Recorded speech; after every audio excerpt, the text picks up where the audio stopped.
shot in history. That got the fans out of their seat. 17th NBA championship. Hello, Lakers Nation. Welcome into the LakersNation.com podcast. I am Trevor Lane, and it is game day. Lakers versus Suns tonight. The in-season tournament continues. We are now at the knockout stage. Win or you're out of the tournament. Should be a really exciting one. I'm going to talk a little bit about that matchup. I want to update where we're at in the tournament itself, and I want to take a big picture look at this team. So a lot to discuss on today's show. Before I start diving into all of that, though, those of you who are watching over on the YouTube channel, if you wouldn't mind, do me a favor, hit that like button right now. It takes a half a second. Hit that like button, help get this video out to as many people as possible. And if you're not a subscriber, hit that subscribe button as well. Over on the podcast side, would sure appreciate some 5-star ratings and reviews over on Apple Podcasts, Spotify, wherever you listen to podcasts. That's also a great way to help out the show. All right, let's talk a little bit about the NBA's in-season tournament. Let's update where things are at currently. So the NBA's in-season tournament, last night we saw some phenomenal games. And I'm going to get to that in just a minute because big picture, we need to talk about the IST or the in-season tournament. But here's where things currently stand. So right now, the Pelicans defeated the Kings last night. And so that means the Pelicans have moved on to the semifinals in the West. If you see over in the East, you look at that. Oh, what happened? Oh, bummer. The Celtics lost. Don't you just hate seeing that? No, we don't hate seeing that. That's absolutely fantastic. Yes, I would have loved for it to be the Lakers Celtics in the finals. Adam Silver would have loved for it to be Lakers Celtics in the finals, but I sure didn't shed any tears seeing the Pacers beat the Celtics, knock them out. I'll tell you what, though. Look, Celtics or not, that was a phenomenal game. And the Pacers are through to the Eastern Conference semifinals. Again, we'll talk big picture about the tournament in just a moment. But for the Lakers specific side of this, the way things go now, the Lakers play the Suns tonight. 7 o'clock Pacific time. We'll be live over on playback.tv/Lakers Nation. Can hang out with us, can watch the game. The way this is going to work is if the Lakers defeat the Suns tonight, this is a home game in LA. Lakers defeat the Suns tonight.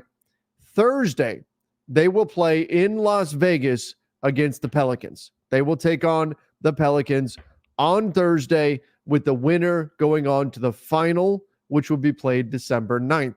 So keep in mind here, the most games the Lakers can play this week is 3.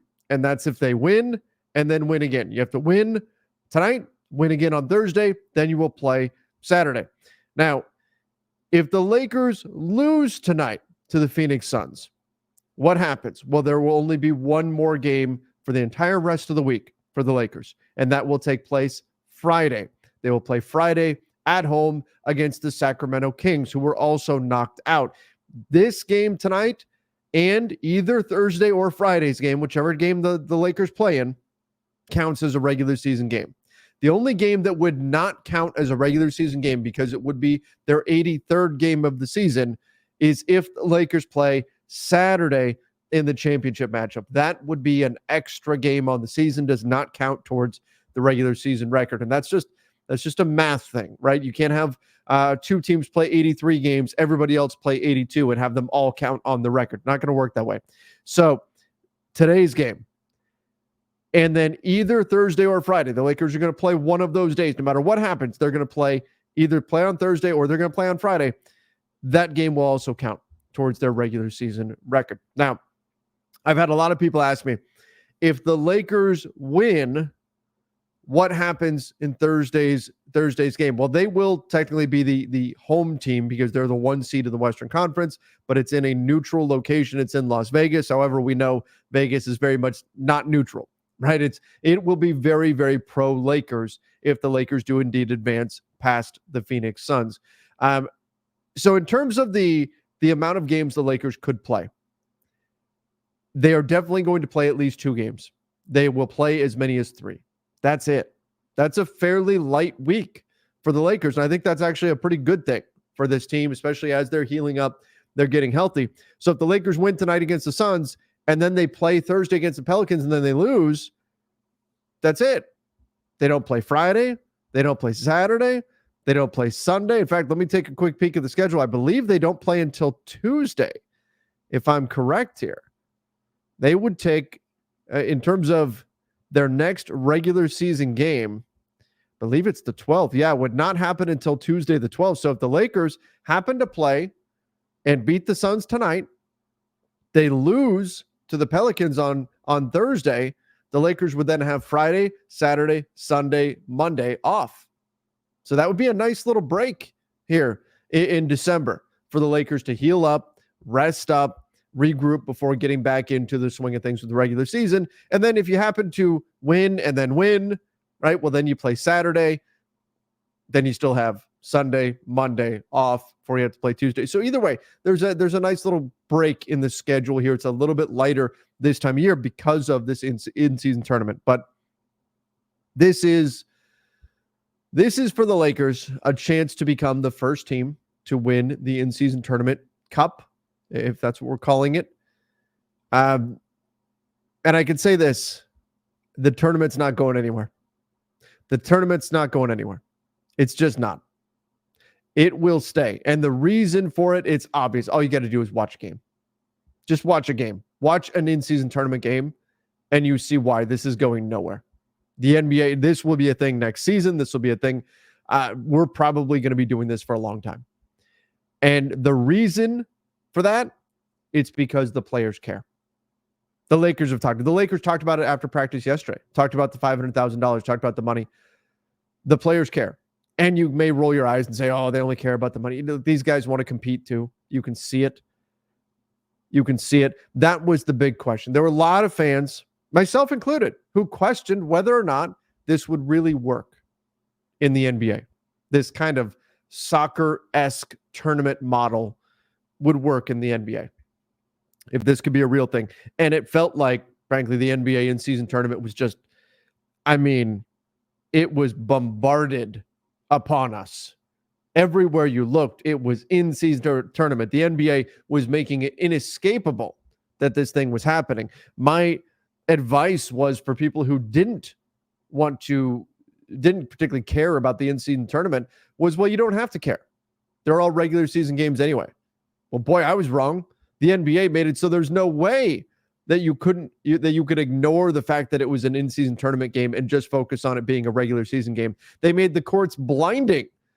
So there was no way to ignore the fact that it was a tournament game, which, by the way, is something that I hope they tweak a little bit next year, is the courts.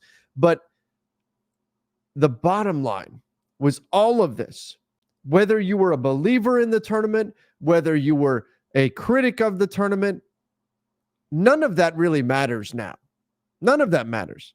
All that matters is the NBA got a yes in the most important category, the most important question, and that was, will the players care? Because if the players are going to care and treat it as something special, then the fans are going to care. The fans are going to care, and that's exactly what's happened. There's no way in hell you can watch the Pacers-Celtics game from last night and say NBA players aren't taking the tournament seriously. That was legitimately the fear. That was the fear, was that NBA players would say, nah, I'm going to load manage these games. I'm going to rest these games. I don't want to play these in-season tournament games. And when this first started getting talked about, the conversation was, are these extra games being added onto the schedule? And if they are, then players are just going to sit out, and who cares? Nobody's going to care. This thing's going to be dead in the water. The NBA was smart in making them count as regular season games. The NBA was smart in making it clear, hey, we're not load managing these games. Stars, you're playing these games. Load manage another game. And it's worked. It's worked. The players care. The money matters. $500,000, that's enough for the players to care. And I think the competitive nature of it gets these guys going as well. The courts are different. It's something special. And these guys care. And what that means for us, yes, for the players, that means enhanced competition. That means a chance to win money. That means all the other things. For the consumers, for us, the fans who are watching the games, what this means is better basketball. And isn't it amazing? I'm sitting there last night watching these games. I'm watching Celtics and Pacers, and I'm watching Kings and Pelicans, and I'm watching playoff intensity basketball. And there's a difference. There's a big, big difference between a regular season game and a playoff game. You can feel it. The energy of the game itself. It is a different experience. And I'm sitting there watching these games, and this has been my sentiment through much of these tournament games. There's been some blowouts, but for the most part, been watching these games and thinking, God, here we are. It's early December, and we're basically getting playoff quality basketball. We're getting playoff basketball right now. How amazing is this? And that's why this isn't going anywhere. The players care, and they're producing fantastic basketball. And so that's where we're benefiting from that. We're getting great basketball. I can complain about the courts, and I certainly have. Some of you watching the show now are probably rolling your eyes. Yeah, you've been a broken record, Trevor. Quit complaining about the courts. All right, there's things that we can tweak.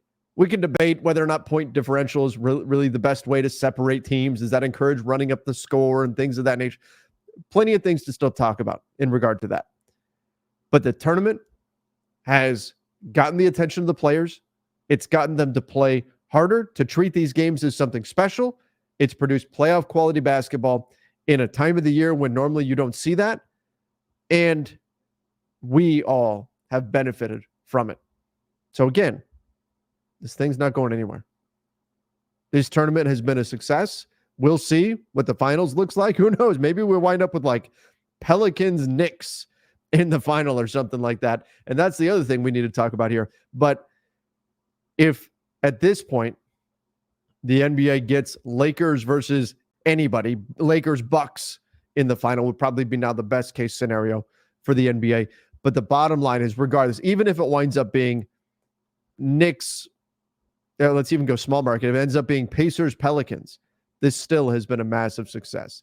Now, the final bit to this, and this is what I like, is that this tournament, because it's single elimination, creates the possibility for anything to happen. And that's part of what makes, we talk about March Madness and how much fun that is. Single elimination, it means there's no guarantee. Like, you ask anybody who's going to get through, who's going to be the representative from the East, everybody's going to say Celtics. They've been great. They've been great this season. But they're out. One game. Tyrese Halliburton stepped onto the big stage, took him down. One game, anything can happen. The Kings have been a better team than the Pelicans. Now, the Pelicans beat the Kings already a couple times this year.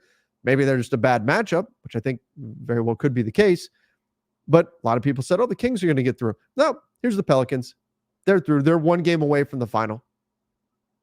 You just never know in a one-game situation. And that creates all the more fun, all the more intrigue. One hot shooting game, and your team gets through to the next round. It's exciting. It's exciting. And it provides opportunities where, you know what? I think the NBA does it right with 7-game playoff series, because what tends to happen is the cream rises in a 7-game series. The best is going to win. The right team typically makes it through. Are there some upsets sometimes? Sure. Are there some scenarios where you say, that was a little bit of a fluke. That team probably isn't all that good, really. And a team gets through that you wouldn't normally expect. Occasionally, it can happen. But for the most part, 7-game series, the better team wins. Just the better team wins in a 7-game series. One game, the unpredictability of anything happening, it's great. It makes it exciting. It makes it fun. And it gives you an opportunity. Like, are the Pacers, as fun as their season has been, are the Pacers a team that you're really afraid, hey, this is a group that's going to go win a championship? Probably not. Probably not. But could their offense be red hot enough to where they win 2 more games and take home the cup? Absolutely. That could happen. So that gives you the opportunity for some of these teams that maybe aren't quite there yet. They're not quite that playoff caliber team that's going to be able to take heavy punches throughout a playoff series and still come through the other side. They're not that team. These younger teams that have the firepower, that have the young legs, that can get out there and play helter-skelter basketball all over the place, they may be able to find success in this scenario where they don't in the postseason. And I think that, again, adds to the fun because it creates a situation where it's not just the powerhouses that are going to come through. Just about anybody can step in and win this thing if you get the right combination at the right time. So again, all of this makes it exciting. Again, Lakers play tonight against the Suns. Hopefully they get the win. Then they go on to play the Pelicans on Thursday. Otherwise, they lose. They get the Kings again on Friday. I've already played the Kings twice. They are 0-2 against the Kings right now, but at least that would be a home game for the Lakers. So I am curious, though, Lakers Nation, let me know your thoughts on the in-season tournament. Give me your take on it. Fire it off in the comments section down below over the YouTube channel. Have you enjoyed the tournament so far?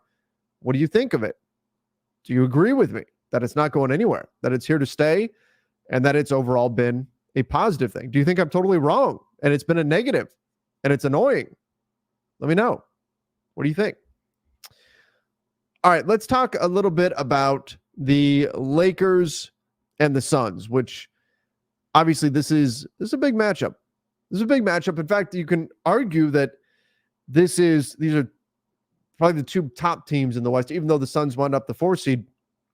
The Suns, especially now that they've got Devin Booker back, are, I mean, at worst, just as dangerous as Sacramento, probably more so, and certainly more dangerous than the Pelicans, even though the Pelicans were the team that beat Sacramento. This is not going to be an easy matchup. Now, yes, the Lakers are 2-0 against the Suns, but that was without Devin Booker. Well, Devin Booker is now back. So I put up 34 points last game against the Memphis Grizzlies. The Suns offense, as has been expected, has been really, really good, even without Booker. And frankly, it's a testament to the Suns and to our old friend, Frank Vogel, former Lakers coach, that they're currently the 4 seed, despite Bradley Beal being out. He's still out. Despite Devin Booker being in and out of the lineup, the Suns are 12-8.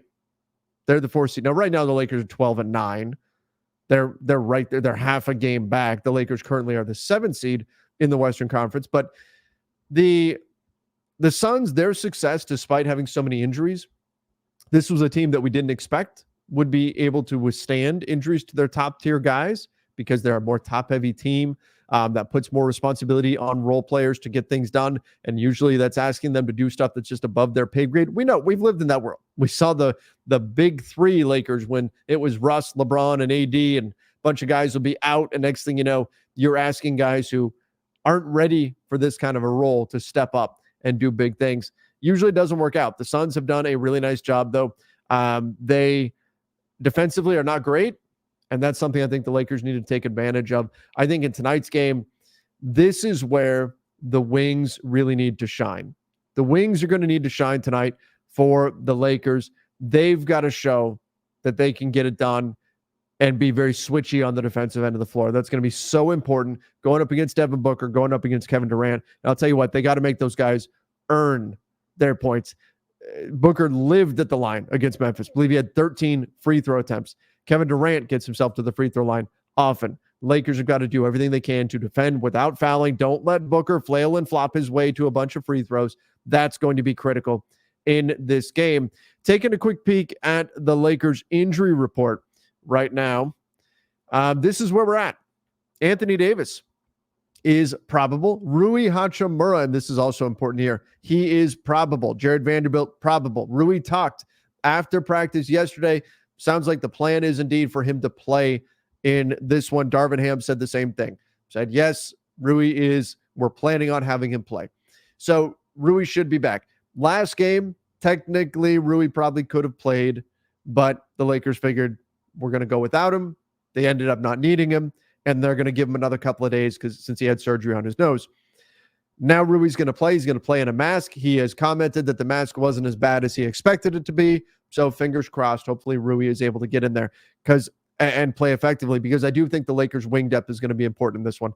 You're going to have a lot of situations where guys are going to have to, even for 5-6 seconds, maybe not even a whole possession, switch on to Devin Booker and find a way to defend. Switch on to Kevin Durant. That's where the Lakers' wing depth, which I think really was able to shine against the Houston Rockets, is going to be important in this matchup with the Suns. Defensively, you're going to need to have all of your tall, long arm guys out there to contest these shots that Kevin Durant's going to put up. And hell, there's some times where Durant rises up and shoots and you can have a hand just about touching the basketball and it just doesn't matter, right? He's automatic anyway.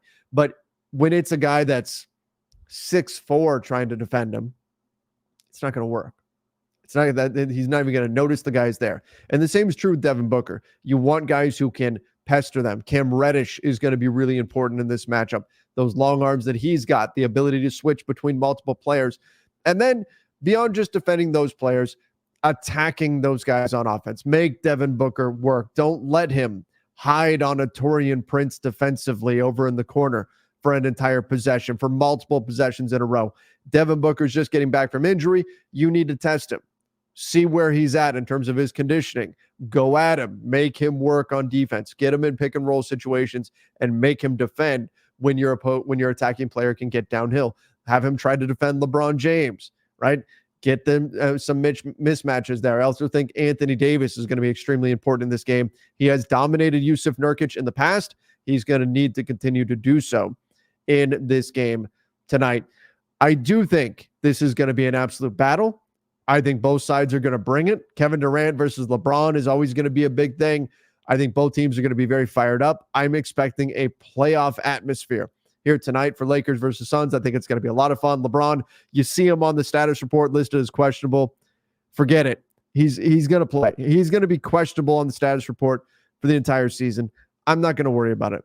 I'm not going to worry about that. I think LeBron is going to be just fine, and he's going to be playing in all these games. Gabe Vincent is still out. No official update on exactly when he's going to be back. But otherwise, the Lakers, they're as healthy as they've been all season. You're going to have Jared Vanderbilt, who played 13 minutes last game. I'm not expecting him to play a ton of minutes in this game, but 13 minutes for Jared Vanderbilt last game. I'm expecting him to be somewhere in the 15 to 20 range in this one. They will need his length, his athleticism for these matchups, but I think this Lakers team, we're going to start to really get a glimpse of what they are and what they aren't. And I think what they can be is a defensive juggernaut if they really unleash their wings. And that's where it's important to continue with the rotation of Austin and D'Lo kind of splitting minutes, right? They can overlap to a degree in order to make sure both guys are on the floor enough and everything. But by staggering things a bit, that puts extra wings on the floor. Speaking of which, the guy I haven't even talked about yet, Max Christie, I think is going to have opportunities in this one as well. He's done well enough defensively over the last couple of weeks that he is going to be in the mix. So the Lakers, they can get extra switchy defensive wings out onto the floor by staggering D'Lo and Austin a little bit more in this matchup and just in general. And so I think that's what we're going to continue to see here. Feed as many wings onto the floor as you can in this one. Let AD deal with Yusuf Nurkic. Switch like crazy. Try not to get Devin Booker, Kevin Durant going downhill. Keep them off the free throw line and just try to make every shot as tough as you possibly can. That's the game plan tonight for the Lakers. All right, I do want to get into some big picture comments and questions and things of that nature. Before I get there, though, let me give a quick shout out to our sponsor, and that is Game Time.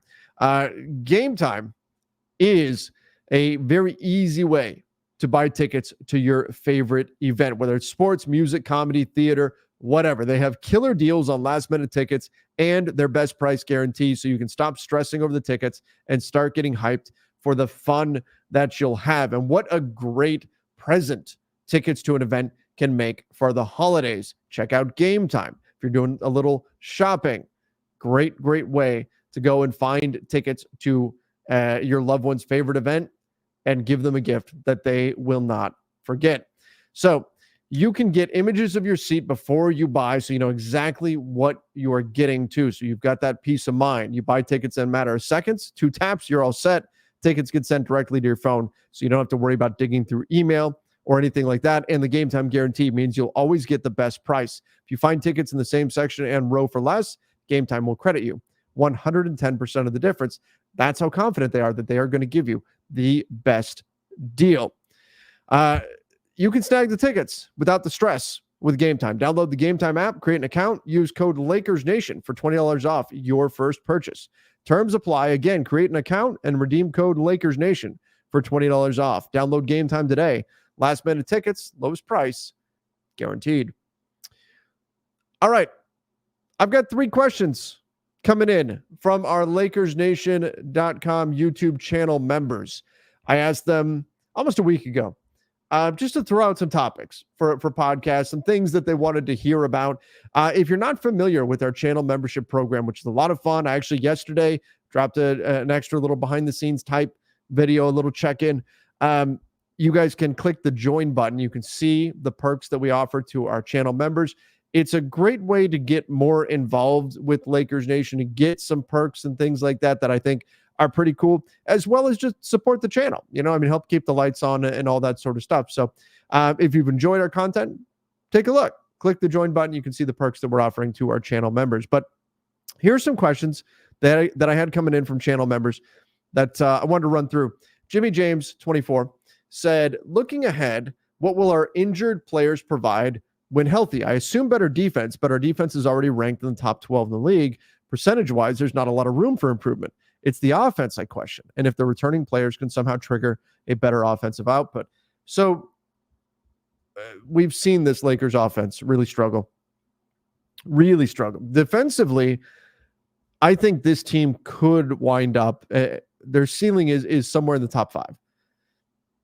Defensively. As of right now, they're 9th in defensive rating. I think they can move into the top 5. Now, it's going to take some work to get there, but I do think they have that kind of potential to be a top 5 defense.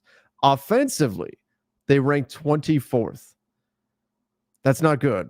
That's not good at all. And some of the guys returning, like Jared Vanderbilt, well, he's not going to help you out much on the offensive end. Are we hoping that Vando's 3-point percentage will come up and he'll be able to at least knock in a corner 3? Yes. But that's like, can Jared Vanderbilt do the bare minimum to keep him on the floor so that teams don't just ignore him on offense? Because we know you're not going to get a lot of offensive production out of him. You're just not. Where he's going to make his impact, it's on the defensive end. It's with the hustle plays, all of that.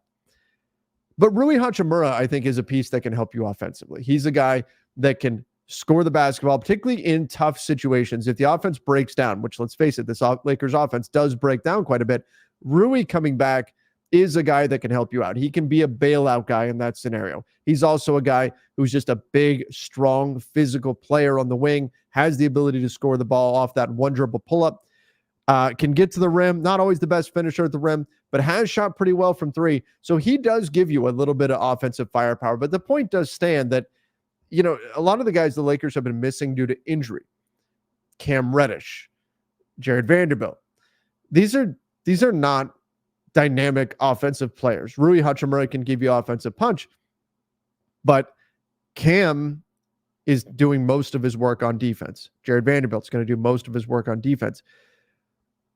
The Lakers offense does need to get better. And this is, I think, an area of concern that potentially needs to be addressed on the trade market. LeBron has shot the ball really well. Anthony Davis has had a few good games in a row now, scoring the basketball.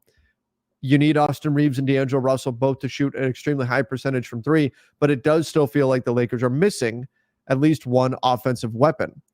And I do wonder if that's something that we're going to see the Lakers address. If they're going to go find somebody with some range that can put the ball in the basket. Like, imagine how valuable, and obviously they're not going to trade him, but imagine how valuable Malik Monk would be on this team right now. Like, just to have that skill set. Not to say there's not moments where you would prefer to have a stronger defensive player out there, where you'd rather have Cam Reddish out there with his endless arms. You'd rather have Max Christie out there who can still be a pretty good spot-up shooter. Yeah, absolutely. But if you could have a microwave-style scorer, that's perhaps something this team is missing right now. So I do think the offensive output needs to improve. I think there can be some just natural growth there, but I don't think you're getting into like the top 15 or something offensively without a trade based on what we've seen from this team so far. Now, again, they can get better, especially even as their defense gets better, that's going to help their offense. If you get even better defensively, that's going to mean more stops. That's going to mean more turnovers. That's more opportunities where your offense is, at the very least, getting in a semi-transition and you're getting mismatches to attack rather than going up against a set defense. So the offensive improvements defensive improvements can lead to offensive improvements too. But realistically, I think this Lakers team probably tops out somewhere around a 15 to 20 range offense, which if they're a top 5 defense, you're probably okay with that. But there's improvements to be made for sure on the offensive end. And I do wonder if that's something that we see addressed on the trade market. I know we've talked a lot about their need for another true physical big, and that is indeed something they need. We've talked a lot about their need for another defensive guard that can take guys at the point of attack, and that is a need as well. But another scorer who can just put the ball in the basket would be very useful for this team as well. All right, let's get to this one. Laker Triangle said, do you ever wish you could just turn a game off and not do a post-game show? So I always think questions like this are interesting because, what we do here, right, with Lakers Nation, it's not a typical job, right? It's not like punching a clock, a 9 to 5, that type of thing. That's not really the way it works. And there's pros and cons to that for sure. And by no means am I complaining at all. Trust me, I've said it many times. I'm very, very fortunate, very lucky, and I appreciate all of you who allow us to do this. But yeah, before I got into sports media, back when I was a teacher, if the Lakers are having a bad game, I could shut it off. I could walk away and go do something else. Now they're having a bad game. Not only do I have to watch till the final buzzer, but I have to stay and do the play-by-play all the way through to the final buzzer. And then I got to go talk about it afterwards. So are there moments where I think, oh, I really don't want to talk about this game? Yes, absolutely. Absolutely. But you know what? By the end of it, I'm always glad that I did. So I add that to it because if it's a bad game, if the Lakers get blown out by the 76ers or something, yeah, in that moment, I'm like, man, this is going to be rough. Nobody's happy. Everybody's angry. I didn't enjoy watching that. I don't want to go talk about this. But what happens is, and I think this is part of the reason why people do tune into our post-game shows when, even if it's a bad game, by the end of it, I feel a bit better. Having talked through everything, having discussed it with fans, going back and forth, you process it. You process what's happened and you get ready to kind of move on. And it's weird to speak about a basketball game in those kind of like emotional terms, like you have to process the loss and everything, but it's just the best way to describe it. By the end of the show, I always feel better about the game. I always feel better about what we saw. I always feel like I've kind of gotten it out of my system. And you hear me sometimes on shows, I'll be frustrated and I'll let that frustration out a little bit. I'm not ranting and raving like some do, but by the end, I always feel better. So yes, the answer is, do I wish I could turn a game off and not do a post-game show? Absolutely. In the moment, 100%. There are times when I wish I could just shut the game off and be like, you know what? I'm out. I'm going for a walk. Not doing a post-game show right now. But by the end of the post-game show, I'm always happy that I did it. All right. Last one. A general overview of your thoughts so far on the biggest positives and negatives for the team. So I think one of the biggest positives is that LeBron and Anthony Davis have been relatively healthy. I think that's been a very important thing, that while the injury bug has been pretty merciless with the Lakers this season, it hasn't hit, knock on wood, LeBron and AD too much yet. Yes, both of them have missed some games, but not an extended period of time. We've seen tons of injuries hit pretty much everybody else. I mean, Gabe Vincent has played 4 games. Jared Vanderbilt has just appeared in his first game of the entire season.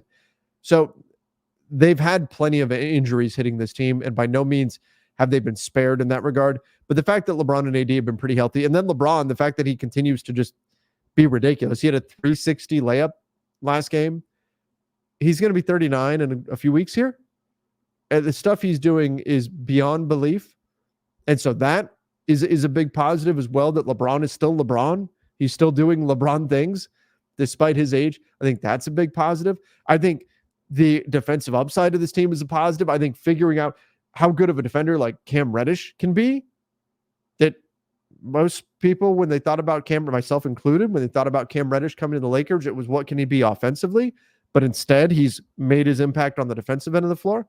It's what can this team ultimately become? I think there's some real positives there, especially on the defensive side of the ball. The negatives, I think the three-point shooting, we saw it in the preseason where we thought, okay, this Lakers team, they've got some shooters. They're going to be respectable from three. Instead, they're at the bottom of the league. Again, sitting at the bottom of the NBA in three-point percentage, in three-pointers attempted. Yeah, right now, the Lakers, in terms of three-point percentage, they are 29th in the NBA, 33.7%. Only the Memphis Grizzlies are shooting worse than the Lakers in three-point percentage. In three-point attempts, the Lakers are dead last. Nobody's shooting fewer threes than the Lakers. And the volume, we knew they were never going to be a high-volume three-point shooting team, but the percentage being so poor relative to the rest of the league. Now, that said, they're, a hot game or two from moving up in the standings quite a bit because we're still at that point of the year. But even to get into the middle of the pack, they got to get up to like 36% from three. And I don't know how much faith I have that the Lakers, as presently constructed, are going to do that. Not unless, and LeBron has shot the ball well, but Austin Reeves really needs to get back to being like a 40% three-point shooter if they're going to do it, because D'Lo shot 40% from three. Christian Wood's shot has abandoned him. Taurean Prince has not shot as well as we would have hoped, although he's definitely shown signs of life lately. I think they're capable of going on a hot month. I think they can shoot, 38% from three for a month or something like that. But I do think that what we're seeing right now suggests, unless they get some real snipers coming in before the trade deadline, we're probably looking at a bottom third three-point percentage team. When heading into the season, we were hoping they'd be somewhere more middle of the pack. And unfortunately, that just hasn't happened. Call it Lakers curse, Lakers tax, whatever you want to call it. But that's certainly been a negative for the team so far. I think the three-point percentage goes hand in hand with the offensive rating struggles. It's not the only issue. They've had problems hitting free throws, so the shooting in general has been an issue. Their field goal percentage is fine, but that's because they're not taking many threes. And then their turnovers have been an issue too. But part of that can also be so many players rotating in and out, so many extremely short rotations. So I do think the turnover problem is one that can be improved upon. So right now, I think there's plenty of positives to look at. The turnovers have been a negative. The shooting has been a negative. And I'll tell you what the most frustrating negative has been so far for me this season. The most frustrating negative has been the second chance points surrendered. A lot of that has come from giving up offensive rebounds to your opponent. Now, they've had some better games in that area lately. They've had some stinkers too, but they've had some better games there. But the offensive rebounds given up, the second chance scoring opportunities, they are the worst team in the NBA in second chance points given up. That's something that has to be fixed, and that is a big, big negative for the team. That along with the three-point shooting issue, if those two things don't improve, this team can still make the playoffs, but they're not scaring anybody. They've got to fix those things. And so those are the biggest negatives. Now, again, I don't mean to sound alarmist or anything. It's not out of the question for them to fix those things. They definitely can, to degrees, right? They can get better shooting the three. I think there will be some positive regression coming from three if they can wind up somewhere around 20. If they can do the same in terms of the second chance points surrendered, if you can stop turning the ball over so much, if you can stop giving up so many offensive rebounds. And I'm just talking about cutting down one or two a game would make a big difference in terms of the Lakers points surrendered, would make a big difference for the second chance points given up, and moderate improvement would go a long way in both of those areas. So that's what I'm looking for. Those are the big negatives right now for this team. And again, we've got the trade deadline in February 8th. On February 8th, I do think we're going to see this team start to figure out who they are and who they aren't. People have questioned what's the Lakers' identity. And I've been saying for a while, they don't know because they haven't had their guys healthy. They haven't had enough healthy players for them to know exactly what their identity is. I think we're going to get a sense of what that is. I think they're going to lean into an identity as a suffocating defense team. As a defense first, we're going to get stops. We're going to beat you up. We're going to turn you over. And that's the way we're going to win. I think that's going to be probably their MO moving forward here. And then the question becomes, how do you augment that? Are there some moves that you can make at the trade deadline to give yourself a little bit more firepower on offense, or to make your defense even more deadly by finding a point of attack defender, which both Reeves and D'Lo are not that? Can you also improve your ability to deal with the big bruising centers? Can you add a physical presence in the middle? Not necessarily that you're going to go get a Jonas Valanciunas level players making like 16 million or 18 million, somewhere in there. But if you can get even, our old friend Andre Drummond has been brought up, just a big body in the paint, that's something that I think could help as well. So I do think that what we want to see here for the next few months is the team figure out, what is our identity? What are we? How do we find success as a team? And then what areas are going to improve our overall team the most? If we decide to take our resources and put them into it, we've got, say, 3 different areas that we can put our resources into, whether it's a point of attack defender, whether it's a 3-point shooter / scorer, whether it's a big, you need to figure out what's going to give us the best bang for our buck. Because I don't think you can satisfy all of those things. You're not going to get everything at the trade deadline. Maybe you're only going to get it one of those things. That's certainly possible too. But the Lakers have to figure out what is most important. What is most important? What hole do they need to patch in order to get to where they want to go? And that's something that they need to spend the next couple of months figuring out. And I hope it's going to be a fun ride figuring that out as we see this team morph into whatever their identity is going to be. Fingers crossed, hopefully with health, right? That's going to allow them to do that. And then where are the leaks? Where are the holes that need patched? And which ones are going to sink us? Which ones can we live with? That's what they have to figure out over the next couple of months.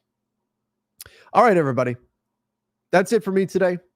I do appreciate all of you joining the show. Hopefully you come join us over on Playback tonight, playback.tv/LakersNation. Hang out with us while we watch the game.